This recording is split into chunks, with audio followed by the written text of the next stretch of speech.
বলো তো, প্রভু জগন্নাথের জ্যৈষ্ঠী মাসে পূর্ণিমা তিথিতে কেন জ্বর আসে? বন্ধুরা সবাই হয়তো জানো, তাও আমি একবার বলছি। রামলাল এক ব্রাহ্মণ ছিল, সারা জীবন তিনি কৃষ্ণ পুজো করতেন। কৃষ্ণ পুজো সে সারা জীবন করত। হঠাৎ তার একদিন এইরকম জ্যৈষ্ঠী মাসে পূর্ণিমা তিথিতে তার খুব জ্বর এলো। এমন জ্বর এলো, বিছানাতে উঠতে পারছে না, খায় না, করে না, কিছু না, খায় না, করে না, কিছু না, উঠতেই পারছে না।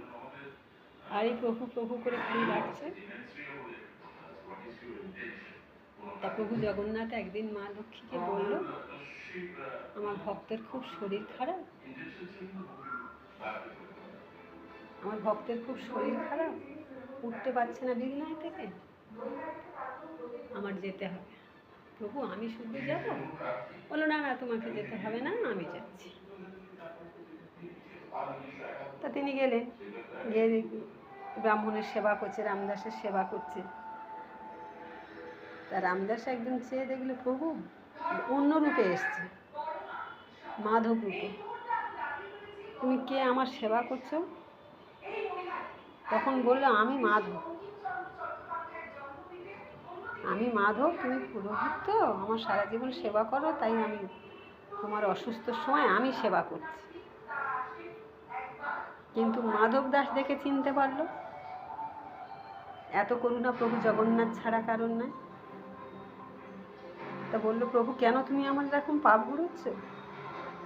আমার অসুস্থ, তুমি কেন এত কষ্ট করছো? তুমি জগতের না, তোমার কোমল চরণ, তোমার মন্দিরে যত্নে থাকার কথা, তুমি মানুষের প্রতি না, তুমি যে আমার সারা জীবন পুজো করো, আমার ভক্ত, আমি তোমায় দেখবো না? তুমি সারা জীবন যে আমায় ডাকো, তাহলে আমার তোমার বিপদে আমি আসবো, এটা তো স্বাভাবিক। তা প্রভু তুমি যা ভালো মনে করো তাই, তুমি তো আমার কথা নেবে না।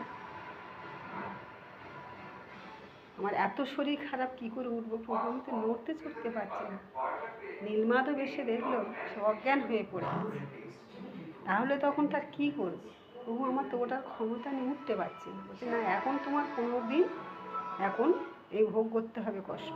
প্রভু আর আমি পারছি না, আমি আর কি করবো, কী করে সহ্য করবে এখন 15 দিন?